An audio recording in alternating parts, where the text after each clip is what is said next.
સુરતના વરાછા વિસ્તારમાં આવેલી જગદીશનગર ચોપાટીમાં 3 જેટલા યુવાનો સાથે કેટલાક અજાણ્યા ઈસમોનો ઝઘડો થયો હતો। ત્યારબાદ આ ઝઘડાની અદાવતમાં ચોપાટીની બહાર જ 4 યુવાનો પર ચપ્પુ, લાકડાના ફટકા સહિતથી હુમલો કરવામાં આવ્યો હતો, જેમાં એક યુવકનું સારવાર દરમિયાન મોત નીપજતા વરાછા પોલીસે હત્યાનો ગુનો નોંધી તપાસ હાથ ધરી છે। મળતી માહિતી મુજબ મૂળ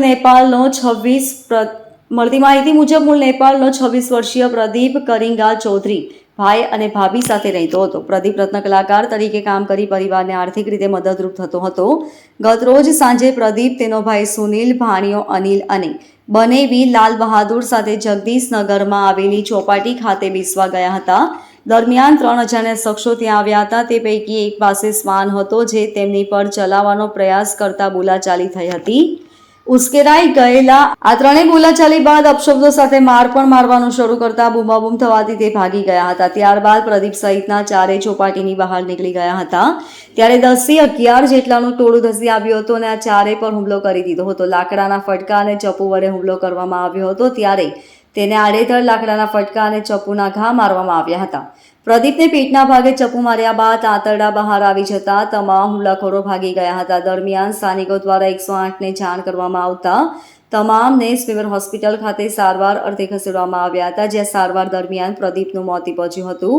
હાલ તો પ્રદીપના ભાઈ સુનિલના ફરિયાદના આધારે વરાછા પોલીસમાં હત્યાનો ગુનો નોંધી વધુ તપાસ હાથ ધરાઈ રહી છે। શહેરના વરાછા પોલીસ સ્ટેશન વિસ્તારમાં આવેલ જગદીશનગર ચોપાટી ખાતે 3 વ્યક્તિઓ પોતે ત્યાં ગાર્ડનમાં બેઠેલા એ દરમિયાન આ કામના આરોપીઓ પોતાનો ડોગ એટલે કૂતરો લઈ અને ત્યાં ગાર્ડનમાં આવેલા અને આ કામના ફરિયાદ પક્ષના ઉપર ડોગ શરીર ઉપર ચડી જતા ફરિયાદ પક્ષે ના પાડતા આ બાબતે આરોપીઓ ઉશ્કેરાઈ ગયેલા અને બોલાચાલી ગાળાગાળી કરી અને ત્યાંથી ચાલ્યા ગયેલા અને થોડી વાર પછી આ આરોપીઓ એક સમ થઈ ગેરકાયદેસર મંડળી રચી હાથમાં લાકડી તેમજ છરી જેવા હથિયાર લઈ અને 2 આરોપી તથા અન્ય 10 બાળ કિશોરો સાથે આવી અને મારામારી ઝઘડો કરી અને આ કામના ફરિયાદી તેમજ સાહેદોને શરીરે